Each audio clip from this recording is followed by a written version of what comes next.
Este es el rey que resolvió el famoso acertijo, convirtiéndose en el más poderoso de los hombres. Ojos mortales osaron mirarle con envidia, pero finalmente la desgracia cayó sobre él.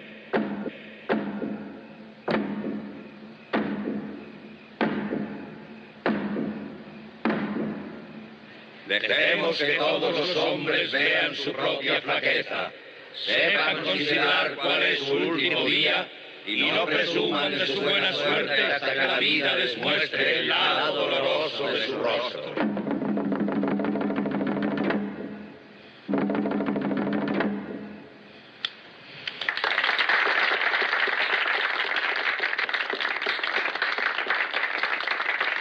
César, has presenciado el Edipo de Sófocles, un banquete para el alma. Ahora, si el Palacio Imperial está listo para la laxitud, procederemos con la otra pieza.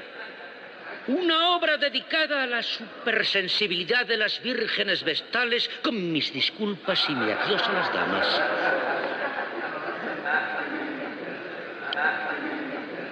He oído hablar de esa pantomima. No me la estropees, mujer. Bueno, allá tú. César, antes de la representación... Sí, os perdono a todos, por adelantado.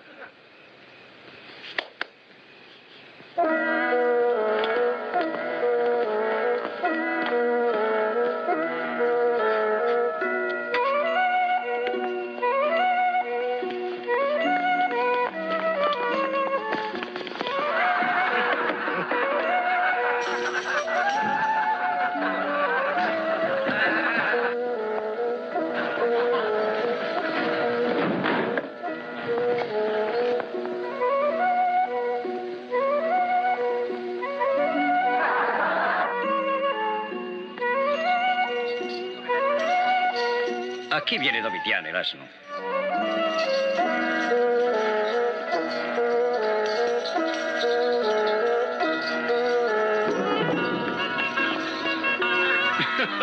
Supongo que debo reírme. ¿Tú lo comprendes?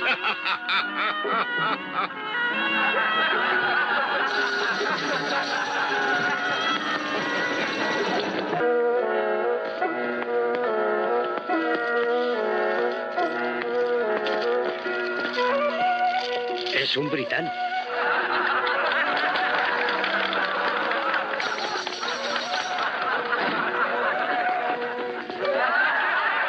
Mirad cómo le tiemblan las rodillas. Igual que a los egipcios.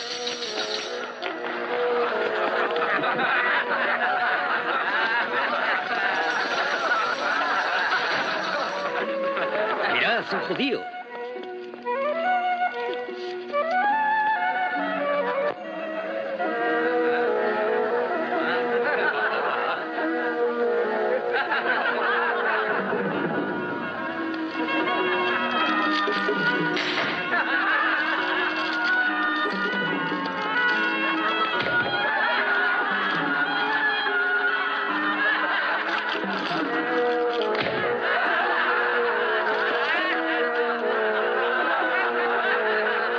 No puede ser más sencillo.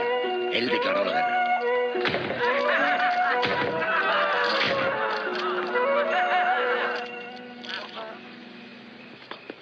Una obra maestra de sutileza y buen gusto. ¿El autor es protegido tuyo? Un escritor anónimo, César. Empieza a aburrirme. ¿Estará lejos el final? Eso está por verse.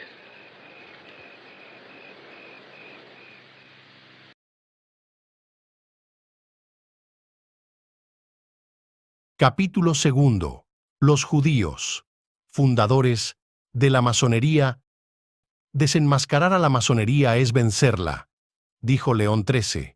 Si la desnudamos de sus velos, todo espíritu recto, todo corazón honrado, se apartará de ella con horror, y por este solo hecho caerá anonadada y execrada por los mismos que la obedecen.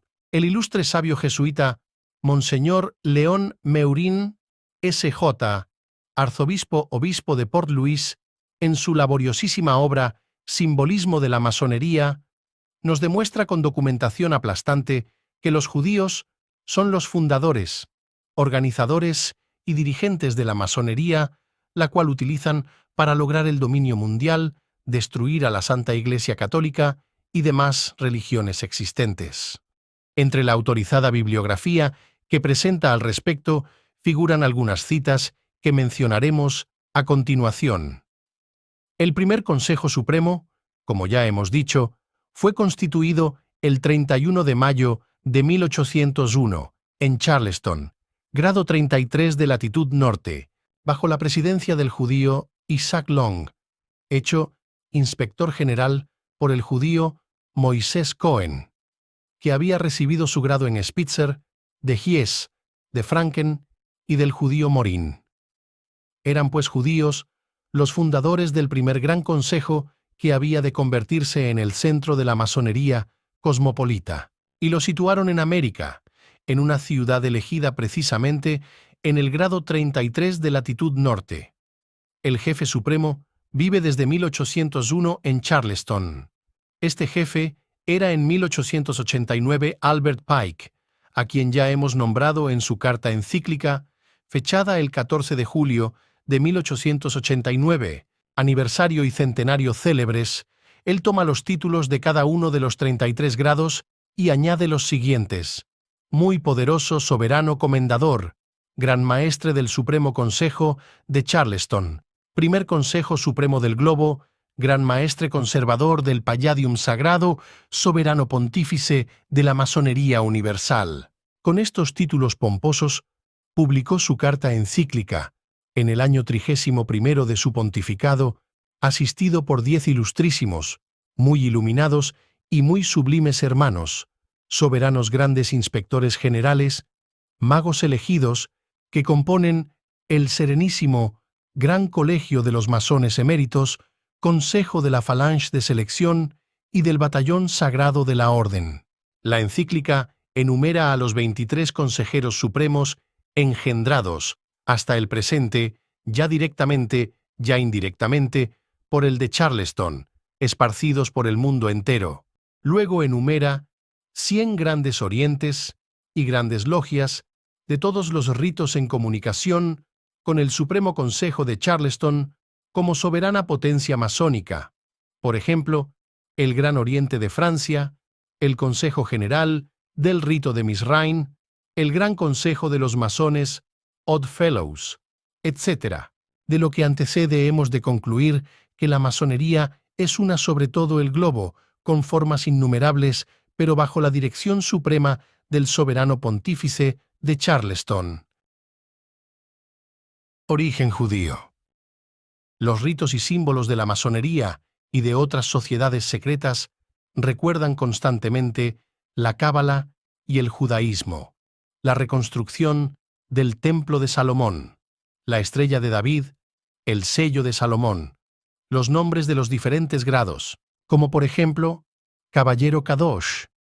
Kadosh, en hebreo significa santo, Príncipe de Jerusalén, Príncipe del Líbano, Caballero de la Serpiente de Airain, etc. Y la plegaria de los masones ingleses, adoptada en una reunión celebrada en 1663, ¿no recuerda de una manera evidente el judaísmo? Finalmente, la masonería escocesa se servía de la era judía, por ejemplo, un libro del masón americano Pike, escrito en 1881, está fechado en el Anno Mundi 5641. Actualmente no se conserva esta cronología sino en los altos grados, mientras que los masones añaden generalmente 4000 años en la era cristiana, y no 360 como los judíos. El sabio rabino Ben Amotzeg escribe lo que sigue: los que quieran tomarse el trabajo de examinar cuidadosamente las cuestiones de las relaciones entre el judaísmo y la francmasonería filosófica, la teosofía y los misterios en general, perderán un poco de su soberbio desdén por la cábala. Cesarán de sonreír despectivamente ante la idea de que la teología cabalística puede tener una misión que cumplir en la transformación religiosa del porvenir. ¿Quiénes son los verdaderos dirigentes de la masonería? Este es uno de los misterios de la secta, uno de los secretos más cuidadosamente guardados, pero puede asegurarse que el trabajo masónico en el mundo entero se desarrolla de acuerdo con un mismo y único plan, que sus medios son siempre y en todas partes idénticos y que los fines perseguidos son constantemente los mismos. Esto nos induce a creer que existe un centro único que dirige todos los movimientos de la secta. Más adelante abordaremos esta cuestión, pero recordemos que la Carta de Colonia, fechada el 24 de junio de 1535, hablaba de un director de la masonería, el gran maestre patriarca, que aunque conocido por muy pocos hermanos, existe en realidad, y Gougenot Desmussot indica que esta selección de la orden, estos jefes efectivos que muy pocos iniciados conocen, funcionan en la provechosa y secreta dependencia de los cabalistas israelitas, y que los verdaderos jefes de la masonería son los amigos, los auxiliares, los vasallos del judío a quien acatan como soberano señor.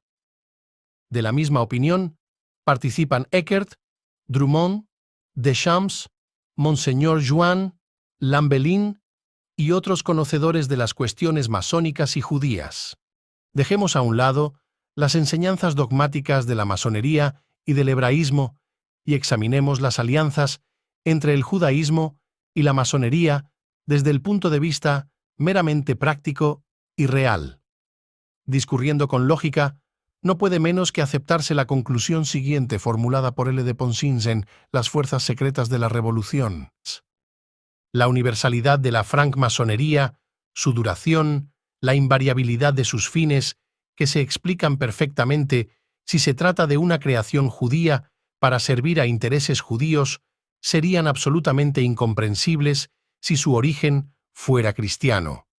La misma finalidad de la francmasonería, la destrucción de la civilización cristiana, nos descubre al judío, porque solo el judío puede resultar beneficiado y únicamente el judío está animado de un odio suficientemente violento contra el cristianismo para crear una organización semejante. Prosigue Ponsins. La francmasonería es una sociedad secreta. Está dirigida por una minoría internacional. Ha jurado un odio implacable al cristianismo. Estos tres rasgos característicos son precisamente los mismos que definen al judaísmo y constituye la demostración de que los judíos son el elemento director de las logias. La Revue Internationale des Sociétés Secretes informaba en 1926 que, ya en 1867, se organiza la Liga Internacional Permanente de la Paz, y su secretario, el judío Passy, esboza la idea de un tribunal para zanjar sin apelación todos los conflictos entre las naciones. La Sociedad de las Naciones, obra judía.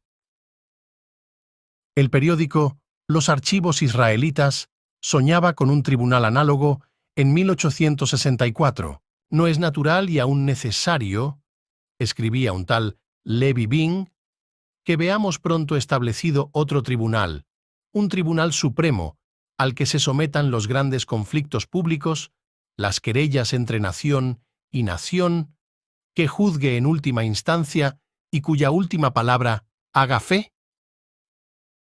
Esta palabra será la palabra de Dios, pronunciada por sus hijos primogénitos, los hebreos, y ante la cual se inclinará con respeto la universalidad de los hombres, nuestros hermanos, nuestros amigos, nuestros discípulos.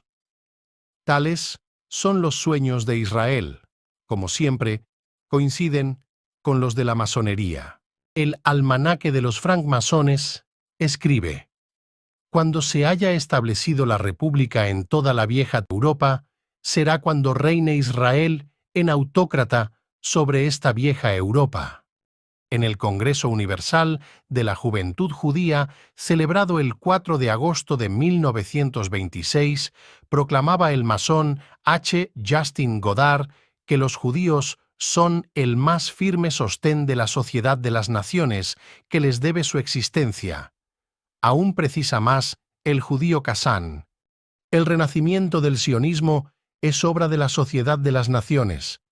Por eso, las organizaciones judías se presentan como defensoras de la Sociedad de las Naciones y por eso los representantes del pueblo elegido pululan en Ginebra. El eminentísimo cardenal José María Caro, arzobispo de Santiago y primado de Chile, también en su documentada obra El misterio de la masonería, demuestra que son los judíos quienes dirigen a dicha secta con el objeto de dominar al mundo y aniquilar a la Santa Iglesia. En relación a su origen, afirma: el ritual masónico denuncia con evidencia su origen judío. Los símbolos, comenzando por la misma Biblia, el escudo de armas, en que se trata de desplegar heráldicamente las varias formas de los querubines descritos en la segunda visión de Ezequiel, un buey, un hombre, un león y un águila, las dos columnas del templo masónico, recuerdo este último, del templo de Salomón, la reconstrucción del templo, que es la obra masónica, etc. Las leyendas y catecismos, tomados de gran parte de la Biblia, tergiversándola casi siempre al saber masónico, especialmente la leyenda de Hiram, que tan importante papel desempeña en el ritual masónico.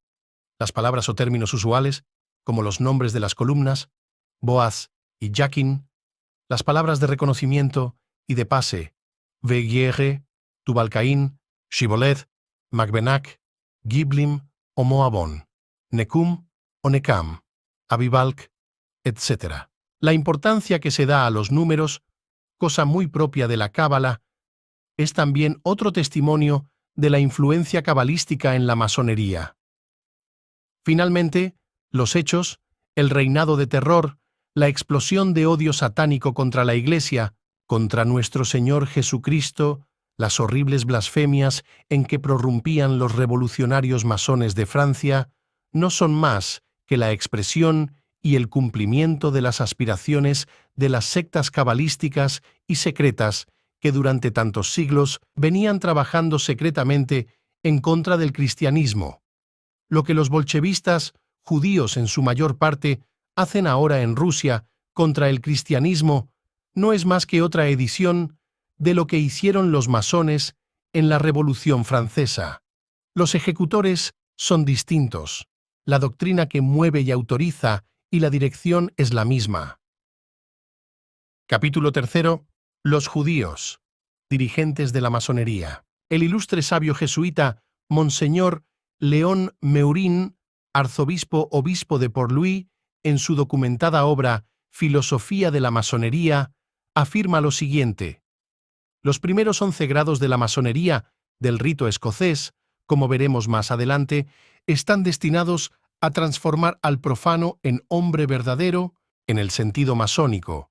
La segunda serie, que va del grado 12 al 22, debe consagrar al hombre pontífice judío, y la serie tercera del grado 23 al 33 ha de consagrar al pontífice rey judío o emperador cabalístico. Lo primero que sorprende al nuevo adepto a una logia es el carácter judío de todo cuanto en ella encuentra. Desde el grado 1 hasta el 30 no oye hablar sino de la gran obra, de reconstruir el templo de Salomón, del asesinato del arquitecto Hiram Abif, de las dos columnas Boaz y Jakin, de multitud de contraseñas y palabras sagradas hebreas y de la era judía, añadiendo 4000 años a la nuestra, para no honrar el nacimiento del divino Salvador. Tras haber establecido firmemente a la masonería en los diversos países cristianos, los judíos se aseguraron el predominio de los grandes orientes en número e influencia. Por otra parte, establecieron gran número de logias formadas exclusivamente por judíos. Ya antes de la Revolución de 1789, los hermanos von Ecker y Eckhofen habían fundado en Hamburgo la Logia de Melquisedec, reservada a judíos. Los hebreos von Hirschfeld y Cotter crearon en Berlín a finales del siglo XVIII la Logia de la Tolerancia, con el fin de aproximar por medio de la masonería a los cristianos y a los judíos. Ya desde entonces, usaban los judíos el truco de aproximar a judíos y cristianos con el fin de controlar ideológica y políticamente a estos últimos o desorientarlos. Pero en esa época tenían que recurrir a las sociedades secretas, ya que las leyes y las costumbres de los estados cristianos de Europa estaban saturadas de medidas tendientes a proteger a los cristianos en contra de los engaños de los judíos. El citado arzobispo sigue diciendo que el periódico secreto masónico de Leipzig, en su número correspondiente a octubre de 1864, decía que el centro de las logias judías funcionaba en París bajo la dirección de Crémieux y el gran rabino. Las doctrinas, símbolos y grados masónicos provienen del judaísmo. El ilustre arzobispo-obispo de Port-Louis, hablando sobre el origen judío de las doctrinas masónicas, dice lo siguiente: los dogmas de la masonería son los de la cábala judía y en particular los de su libro Zohar, Luz.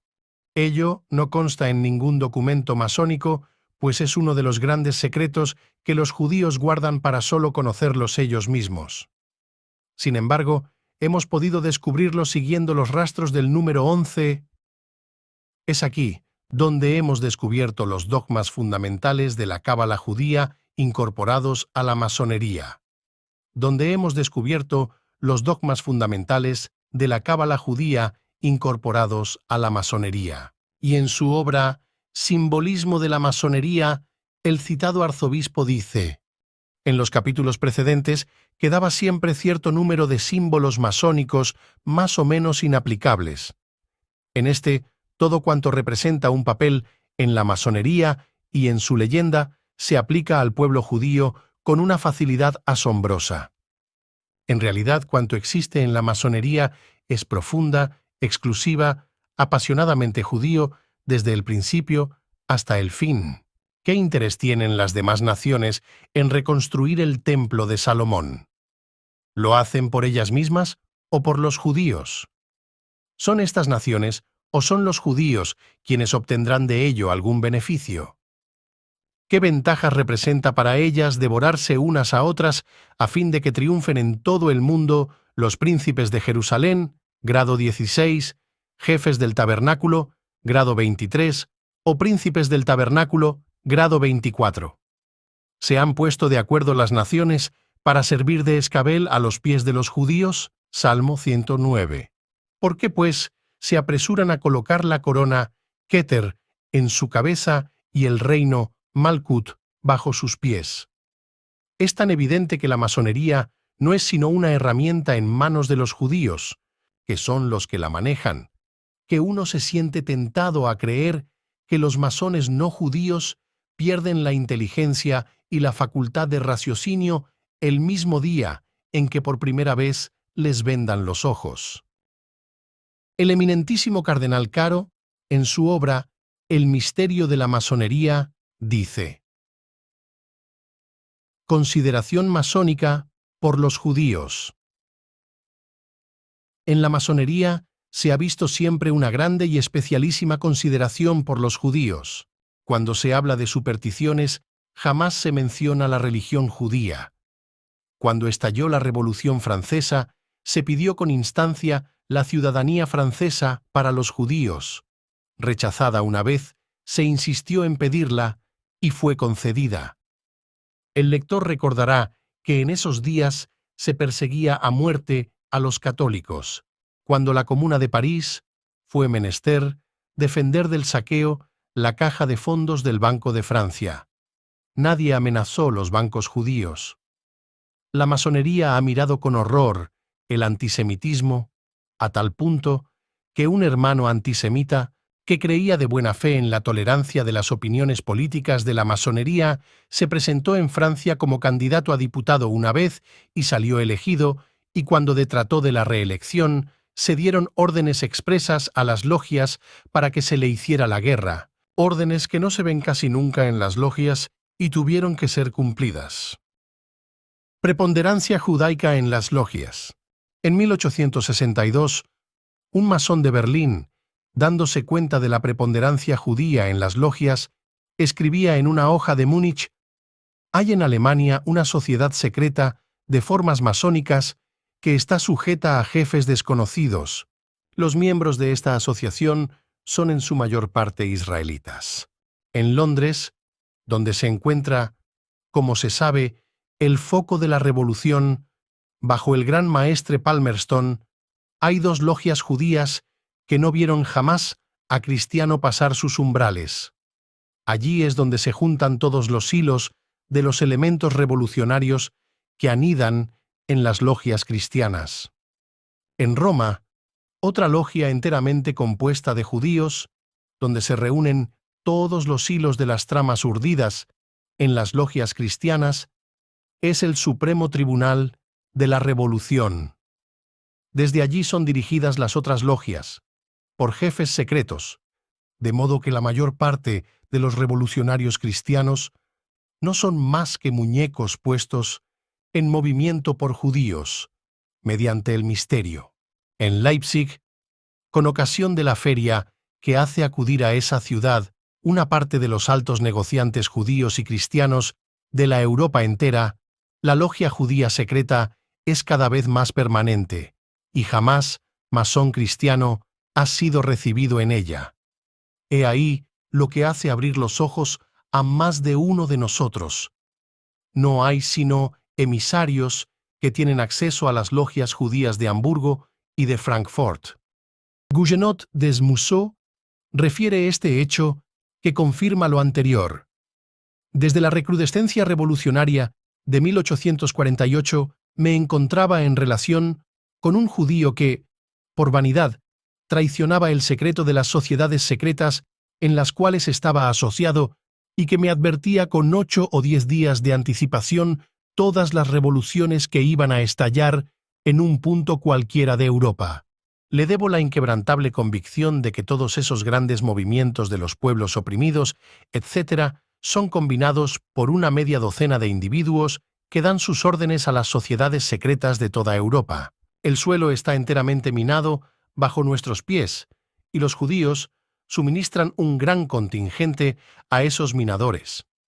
En 1870, de Camille escribía a Le Monde que una gira por Italia había encontrado a uno de sus antiguos conocidos, masón, y habiéndole preguntado cómo estaba la orden, le respondió: «He dejado mi logia de la orden definitivamente, porque he adquirido la convicción profunda de que no éramos sino los instrumentos de los judíos que nos empujaban a la destrucción total del cristianismo». Como confirmación de lo anterior, voy a transcribir una información que se encuentra en la Revue des Sociétés Secrètes. Páginas. Non 18, 119. Primera A.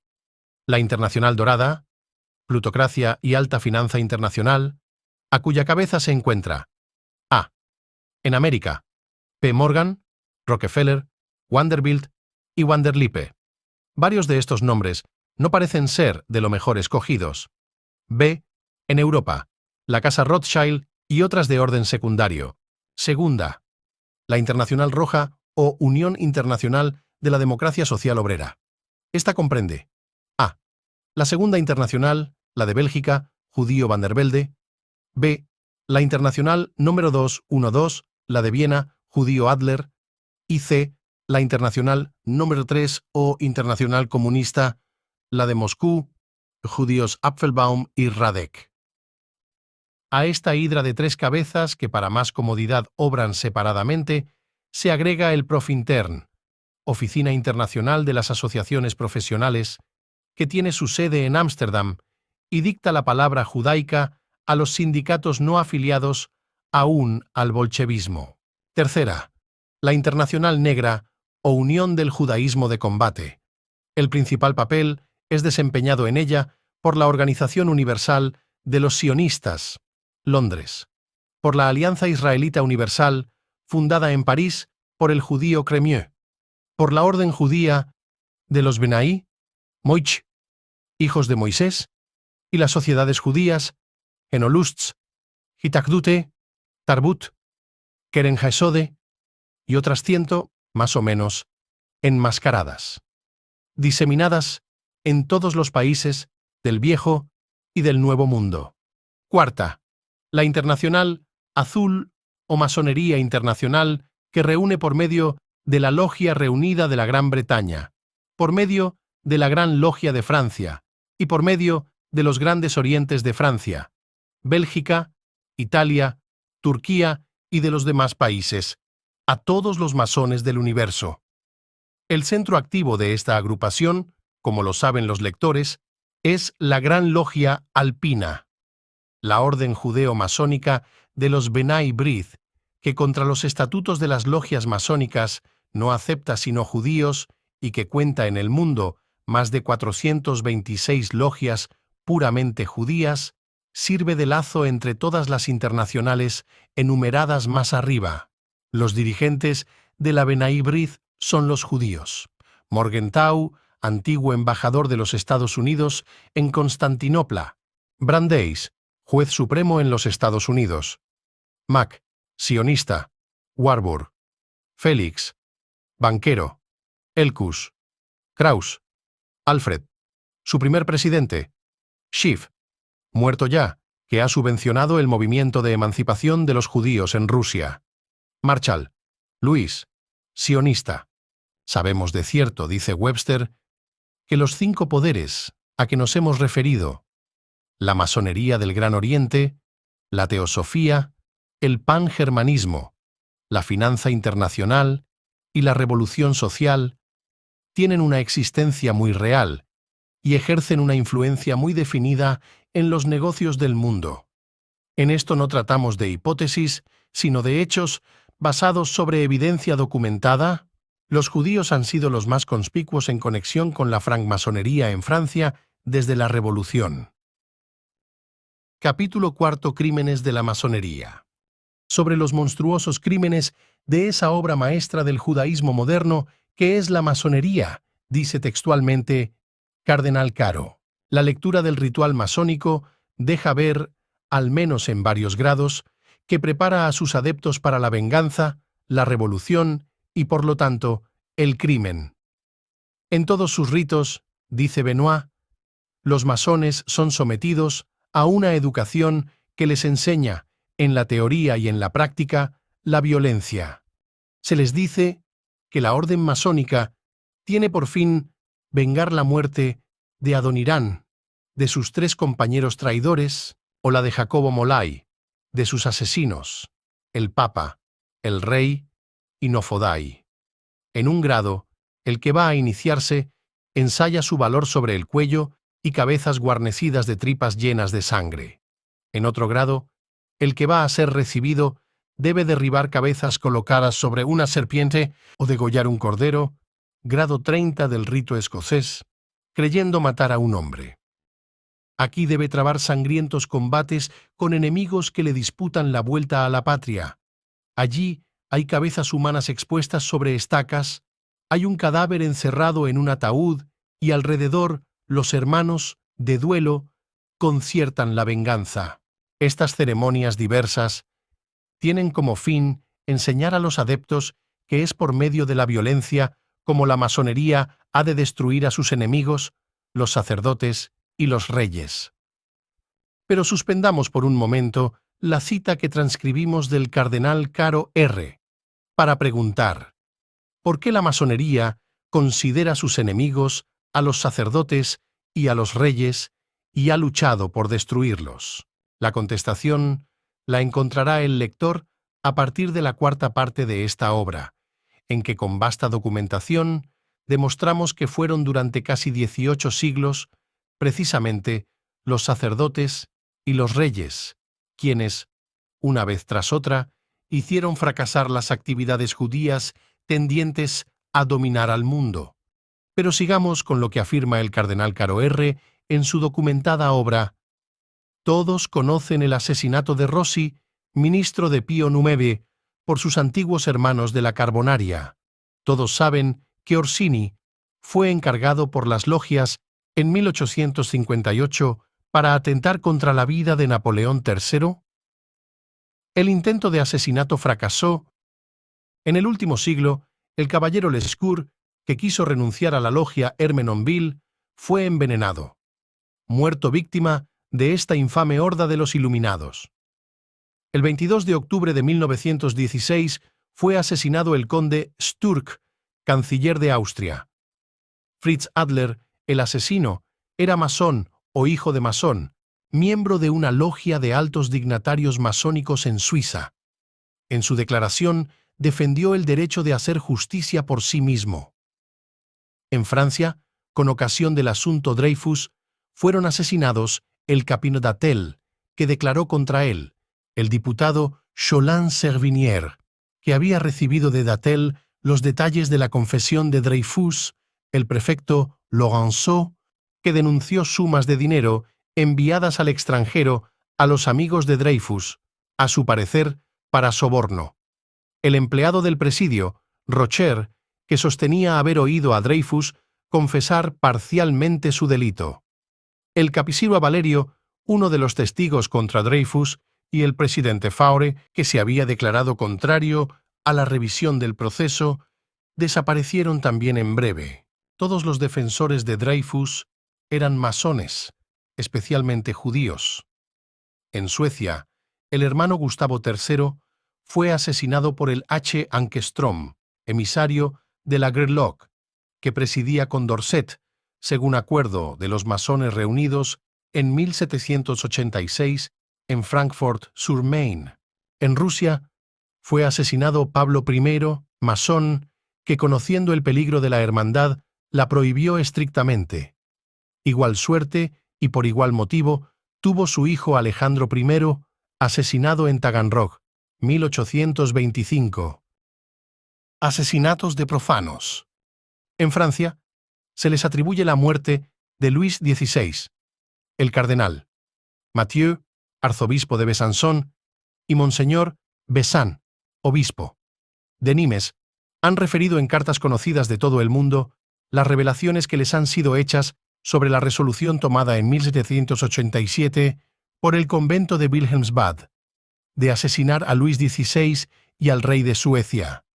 Estas revelaciones les habían sido hechas por dos antiguos miembros de este convento, el asesinato del duque de Berry, el del gran patriota y ardiente católico de Lucerna, Suiza, Leu, han sido resueltos y ejecutados por sectarios. En Austria, el famoso crimen de Sarajevo, ocasión de la Gran Guerra, fue decretado, anunciado con anticipación y ejecutado a su tiempo por la masonería. Un suizo, alto dignatario masónico, se expresó en el año 1912 sobre este hecho de la siguiente manera: el heredero es un personaje de mucho talento. Lástima que este condenado morirá en el camino al trono. Madame de Tebes anunció su muerte los 2 años que la precedieron. Los principales culpables eran en su totalidad masones. Todo esto, dice Wicht, no es suposición, sino hechos judicialmente comprobados que se silencian intencionalmente. En Alemania, fueron asesinados el mariscal Echhorn y su ayudante, el capitán von Dressler, el 30 de julio de 1918. El día antes, el diario masónico de París, Le Matin, escribía que una sociedad secreta patriótica había ofrecido un subido premio por la cabeza de Echhorn. Ya se puede suponer qué clase de sociedad suministraría a Le Matin la noticia. En Italia fue asesinado Umberto I por el anarquista Presi, masón de una logia de Paterson en Nueva Jersey, Estados Unidos, aun cuando él mismo no había estado en América.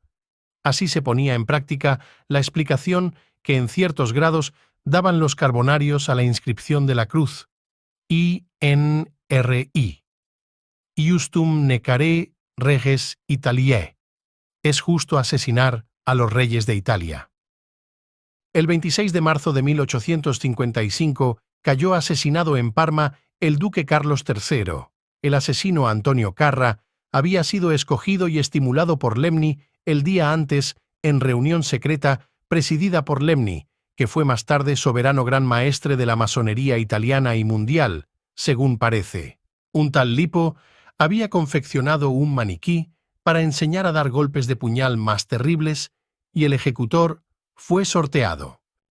El 22 de mayo murió Fernando II de Nápoles. Se le dio, en una rebanada de melón, un veneno que le ocasionó una muerte horriblemente dolorosa. El autor de este regicidio fue un francmasón afiliado a una de las ramas más criminales de la secta, la llamada de los Sublimes Maestros Perfectos. Era discípulo de Mazzini y una de las personas más respetables de la corte. Margiotta no se atreve a dar su nombre. En este autor se pueden leer innumerables crímenes más cometidos por la masonería en Italia. En Portugal fue asesinado el rey Carlos y su hijo Luis. Los masones prepararon la caída de la monarquía. Magalhães da Lima fue a París en diciembre de 1907, donde el H. Moses, miembro del Consejo de la Gran Logia, lo recibió solemnemente. Magalhães dio conferencias en las que anunciaba el hundimiento de la monarquía en Portugal, la próxima constitución de la República. El conocido adversario de la masonería, Abbé Tourmentin, escribía entonces que los masones estaban preparando manifiestamente un golpe contra la Casa Real portuguesa, expresando el temor de que dentro de poco se arrojaría o se asesinaría al rey Carlos. 10 semanas después se cumplían sus temores y Tourmentin inculpaba pública y francamente a los masones de ese asesinato. Estos han preferido el silencio. En América. Se puede leer en Eckert algunos detalles de la persecución y del asesinato de que fue víctima Morgan, en Estados Unidos, por querer publicar un libro para revelar los secretos de la masonería y la destrucción de la imprenta y persecución del impresor y de otros odiosos crímenes que sucedieron a ese asesinato, y la indignación pública que hubo al saberse todo el favor que las autoridades masones por lo general prestaron a los asesinos y el favor con que las logias los miraron. Es sabido también el asesinato del presidente del Ecuador, García Moreno. Matanzas, ejecuciones sumarias y saqueos. Sería necesario leer la descripción de Taine, librepensador, para tener idea de lo que pasó en Francia cuando dominaron los masones en 1789 y 3 años siguientes. Cuenta más de 150.000 fugitivos y desterrados. 10.000 personas muertas sin ser juzgadas en la sola provincia de Anjou. 50.000 muertos en la sola provincia del oeste. En 1796, el general Hoche escribía al ministro del Interior: «No hay sino un hombre por 20 de la población de 1789. Ha habido hasta 400.000 detenidos a la vez en las prisiones. Más de 1.200.000 particulares han sufrido en sus personas. Varios millones, todos los que poseían algo, han sufrido en sus bienes». El que desee más datos debe leer la obra del eminentísimo cardenal Caro, El misterio de la masonería. Capítulo 5. La masonería, propagadora de las revoluciones jacobinas. Monseñor León Meurin, en su obra Filosofía de la masonería, dice: en 1844, Disraeli ponía en boca del judío Sidonia las siguientes palabras: «Desde que la sociedad inglesa ha comenzado a agitarse y sus instituciones se ven amenazadas por asociaciones poderosas, ven ustedes a los judíos, antes tan leales, en las filas de los revolucionarios». Esa misteriosa diplomacia rusa que tanto alarma a los occidentales está organizada y en su mayor parte realizada por judíos. La formidable revolución que se está preparando en Alemania, cuyos efectos serán aún más grandes que los de la Reforma, se lleva a cabo totalmente bajo los auspicios de los judíos. En el conde Cancrín, ministro de Finanzas ruso, reconozco a un judío lituano. En el ministro español, señor Mendizábal, veo un judío aragonés. En el presidente del Consejo francés, Mariscal Soult, reconozco al hijo de un judío francés. En el ministro prusiano, conde de Arnim, veo un judío. Ya ve, querido Coningsby, que el mundo está gobernado por personajes muy distintos de los que creen los que no están entre bastidores.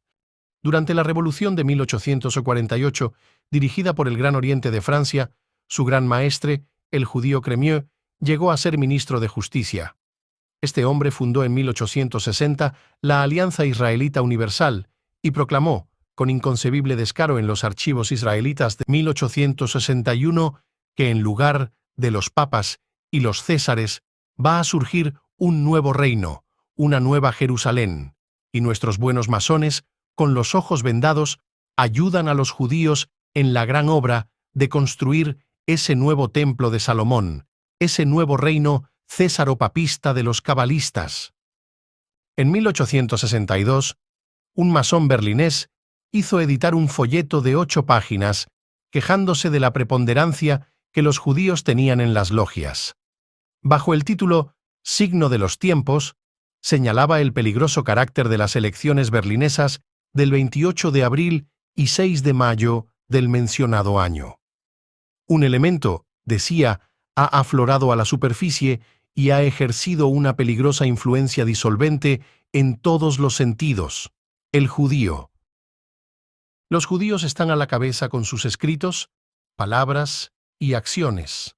Son jefes y agentes principales en todas las empresas revolucionarias, hasta la construcción de barricadas. Bien claro se ha visto esto en Berlín en 1848. ¿Cómo es posible que en Berlín hayan sido elegidos 217 electores especiales judíos y que en 2 distritos hayan sido elegidos solo judíos con exclusión de cualquier otro candidato cristiano? Este estado de cosas iba a empeorar desde entonces. Los judíos formaban la mayoría de la corporación municipal, de modo que Berlín podía ser llamado con justicia la capital de los judíos. En la prensa, los judíos hablan del pueblo y de la nación, como si solo hubiese judíos y los cristianos no existiesen.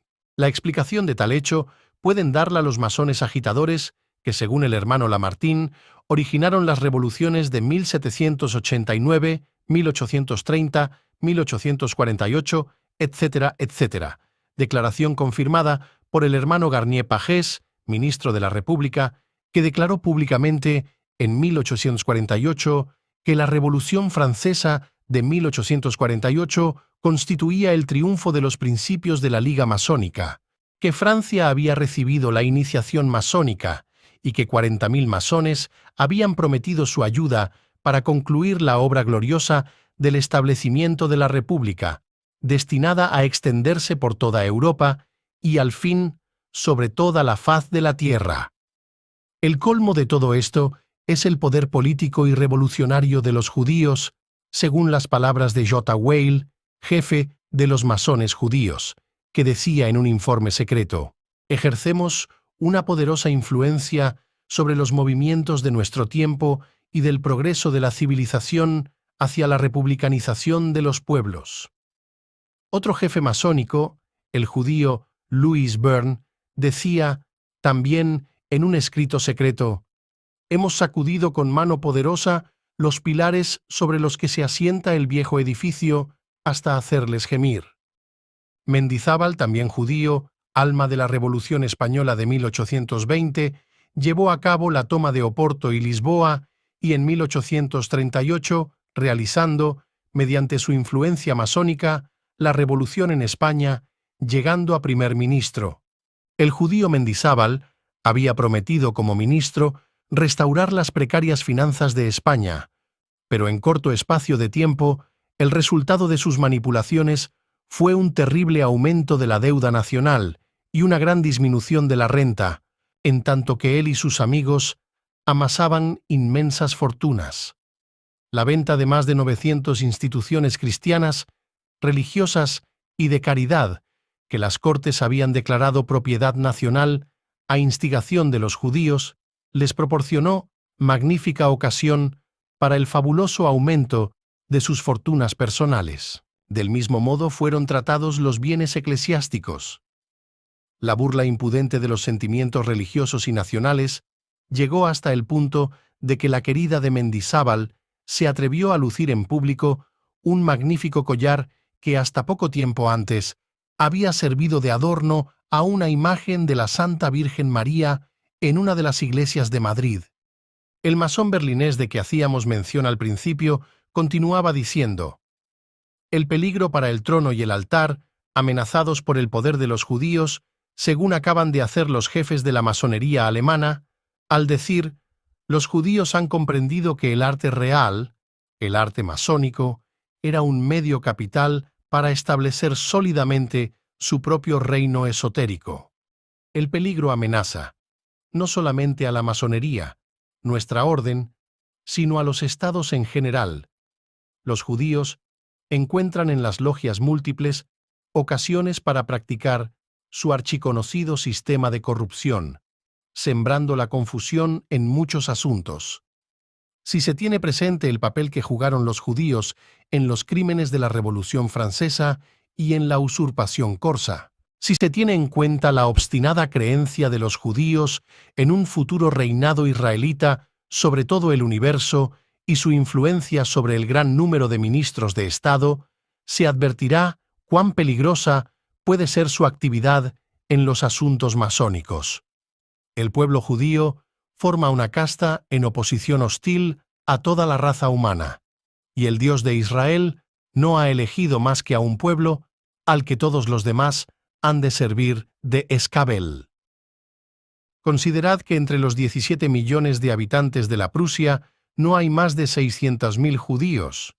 Considerad con qué ardor convulsivo trabaja esta nación, de vivacidad oriental e irreprimible, para lograr por todos los medios subvertir el Estado, por ocupar, incluso mediante dinero, los establecimientos de enseñanza superior y monopolizar en su favor los puestos del gobierno. Y continúa diciendo el ilustre arzobispo Carlyle, una de las mayores autoridades masónicas, dice, página 86, la masonería de la Gran Logia es en la actualidad enteramente judía. La Gaceta de la Cruz, órgano principal de los conservadores prusianos, dedicó, del 29 de junio al 3 de julio de 1875, una serie de artículos en los que se demostraba que los principales ministros de los gobiernos alemán y prusiano, sin exceptuar al príncipe de Bismarck, estaban en manos de los reyes judíos de la bolsa y que los banqueros judíos eran quienes, de manera práctica, gobernaban Prusia y Alemania. Esto hizo decir al judío Gutzkow: «Los verdaderos fundadores del nuevo imperio alemán son los judíos son los adelantados en todas las ciencias, la prensa, la escena y la política». M. Stam escribió en 1860 un libro sobre este tema, en el que se prueba que el reino de la libertad universal sobre la tierra será fundado por los judíos. En el mismo año, Sumter publicó en el Volksblatt una larga carta para demostrar que los judíos ocuparán muy pronto el lugar de la nobleza cristiana. La aristocracia caduca debe perder su puesto en esta época de luz y de libertad universales, a la que tan próximos estamos. ¿No comprendéis?, escribe, el verdadero sentido de la promesa hecha por el Señor Dios Sabaoth a nuestro padre Abraham, promesa que se ha de cumplir con seguridad, la de que un día todas las naciones de la tierra serán sometidas a Israel. ¿Creéis que Dios se refería a una monarquía universal, con Israel como rey? ¡Oh, no! Dios dispersó a los judíos sobre toda la superficie del globo, a fin de que constituyesen una especie de fermento entre todas las razas, y al cabo, como elegidos que son, extendiesen su dominación sobre ellas. No es probable que la terrible opresión sufrida por las naciones cristianas de Europa, que se ven empobrecidas por la usura y la avaricia de los judíos, y que se quejan de ver las riquezas nacionales acumuladas en manos de los grandes banqueros, se calme con esporádicos levantamientos antisemitas. Las monarquías cuyos cimientos no están aún pulverizados por el martillo masónico y cuyas dinastías no están aún reducidas al nivel de los masones descamisados, descalzos y con los ojos vendados, se coaligarán contra la secta monstruosa y harán pedazos las filas de los anarquistas. El propio Carlyle, masón furioso, dice, aterrado de la suerte de la humanidad entre las manos de los judíos: cuando los legisladores vuelvan a ocuparse de las sociedades secretas, harán bien en no hacer una excepción en favor de la masonería. El privilegio del secreto está legalmente acordado a los masones en Inglaterra, Francia, Alemania y, creemos que en todos los países. El hecho de que todas las revoluciones salgan del fondo de las logias sería inexplicable si no supiéramos que, con la momentánea excepción de Bélgica, los ministerios de todos los países se hallan en manos de masones dirigidos, en el fondo, por los judíos. Uno de los testimonios más interesantes es seguramente el del masón Haugwitz, inspector de las logias de Prusia y de Polonia.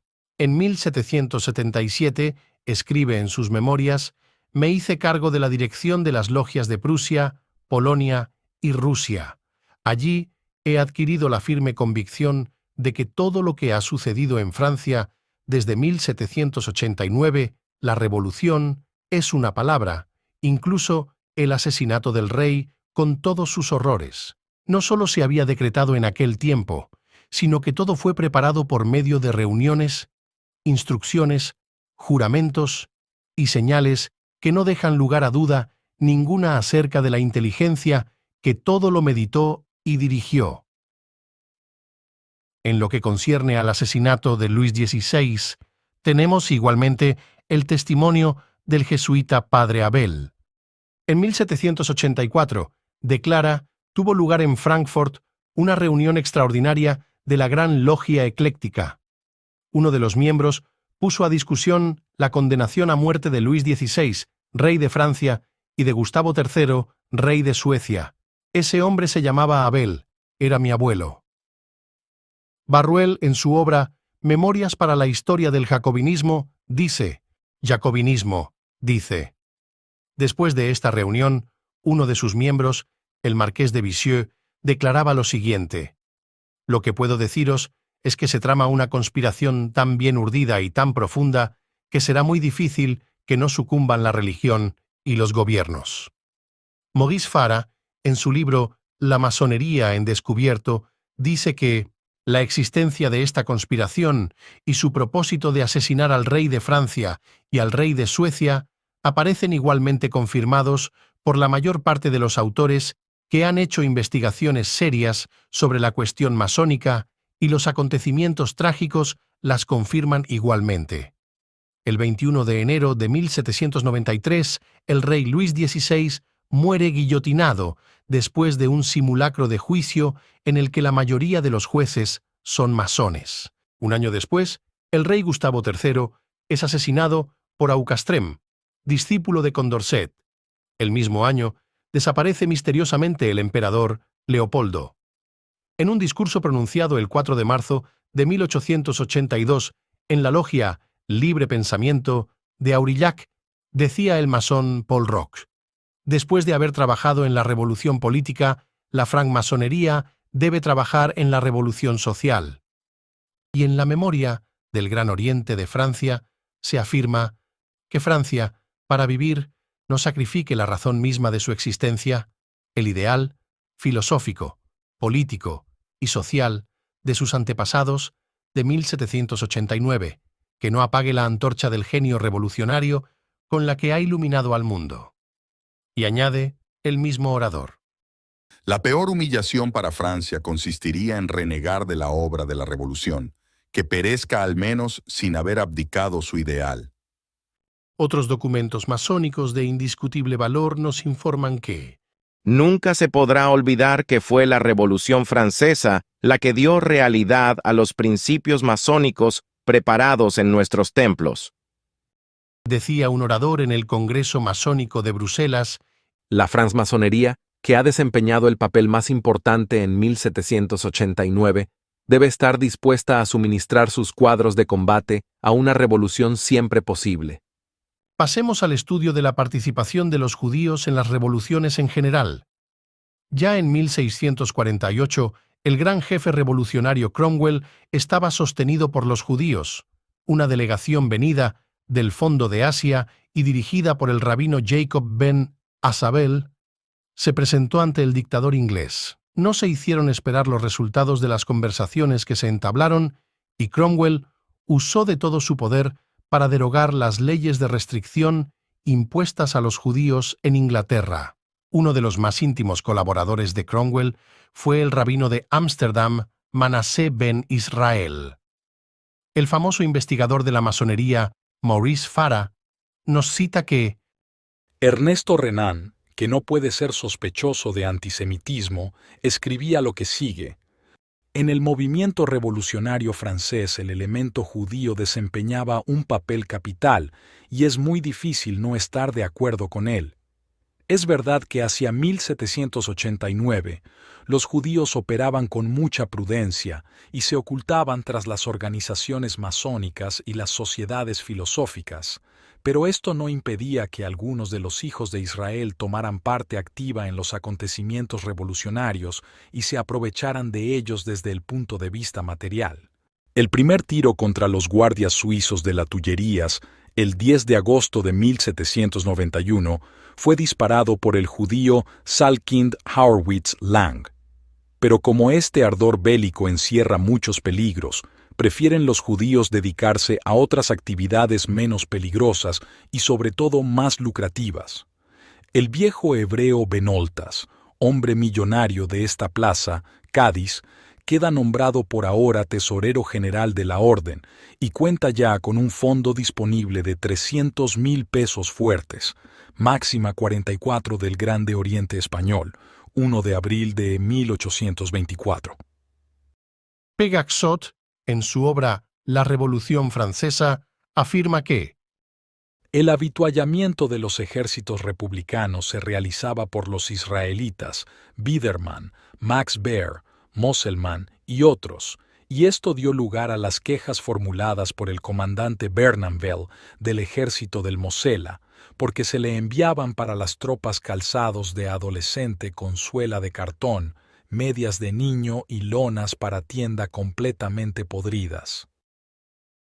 Capfigue, en su obra Las grandes operaciones financieras, dice que en cuanto fueron abolidas las leyes que restringían los derechos de los judíos, gracias a la intervención del abate Gregoire, de Mirabeau, Robespierre y otros, esto lo hacen el primer día todos los gobiernos revolucionarios, y en cuanto prevalecieron las ideas de 1789, descargó sobre Francia una verdadera nube de extranjeros, especialmente judíos de las orillas del Rin. Entonces fue cuando aparecieron en la arena política los Klotz, los Benjamin Weitel Ephraim, los Zeta Palm, etc. El Mesías ha venido para nosotros el 28 de febrero de 1790 con los derechos del hombre, escribía el judío Kagen, y en efecto, la concesión a los judíos de todos los derechos de ciudadanía fue una de las grandes victorias de Israel. Dice el historiador israelita Beda Reed, la revolución de 1830 no ha hecho sino consagrar estos felices resultados. Cuando en 1848 la soberanía del pueblo alcanzó sus últimos límites, surgieron nombres israelitas en las más altas regiones del poder. Estos elegidos, estos representantes del pueblo, ostentaban apellidos tan franceses como los de Fould, Cervier, Crémieux, etc. Pero no fue solo en Francia, donde la judería desempeñó un papel preponderante en los movimientos revolucionarios. El culto escritor francés R. Lambelin afirma: el movimiento revolucionario que agitó la Europa central en 1848 fue preparado y sostenido por los judíos. Así lo demuestran numerosos hechos y documentos. Entre los autores de la Revolución de 1870 y entre los miembros de la Commune, aparecen igualmente los judíos representados por Rabel Isaac Kalmer, Jacob Pereira y otros. El autor precitado señala la presencia de 18 judíos entre los principales miembros de la Comuna, asegurando el escritor francés Drummond que durante el incendio de París en 1871, los incendiarios dejaron intactos los 150 edificios que pertenecían a la familia Rothschild. Continuando el estudio de estos movimientos en Europa, volvemos a encontrar a los judíos, el poeta Heine, Carlos Marx, Lassalle y otros muchos. Drummond escribe: Para destruir la antigua sociedad que lo repelía, el judío ha sabido colocarse a la cabeza de la acción democrática. Los Carlos Marx, los Lassalle, los principales nihilistas, todos los jefes de la revolución cosmopolita son judíos.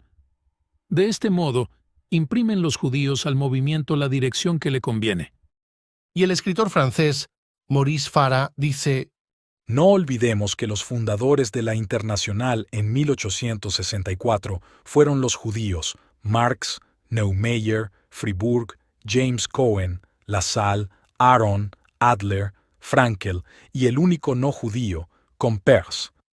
Para dirigir el movimiento revolucionario se fundó en Francia el tan conocido diario L'Humanité. Para ello se abrió una suscripción que proporcionó la suma de 780.000 francos. Citaremos entre los 12 donantes que, por casualidad, eran todos judíos: Levi Brühl, Levi Bram, A. Dreyfus, L. Dreyfus, Hare, Eli Rodríguez, Léon Picard, Blum, Ruff, Kasevitz, Salomón Reinach y Sachs. Después de leído lo que procede, no puede causar extrañeza que en el Sínodo Judío de Leipzig del 29 de junio de 1869 se aprobara la siguiente moción. El Sínodo reconoce que el desarrollo y la realización de los principios modernos, léase revolucionarios, son las más firmes garantías para el presente y el porvenir del judaísmo y de sus miembros. Son las condiciones más enérgicamente vitales para la existencia expansiva y el mayor desarrollo del judaísmo. En muchos aspectos, la revolución no ha sido sino una aplicación del ideal que Israel había traído al mundo, según escribe Leroy Beaulieu, autor nada tachado de antisemitismo. Es preciso darle la razón porque no se puede negar la importancia de la intervención judía en la obra revolucionaria.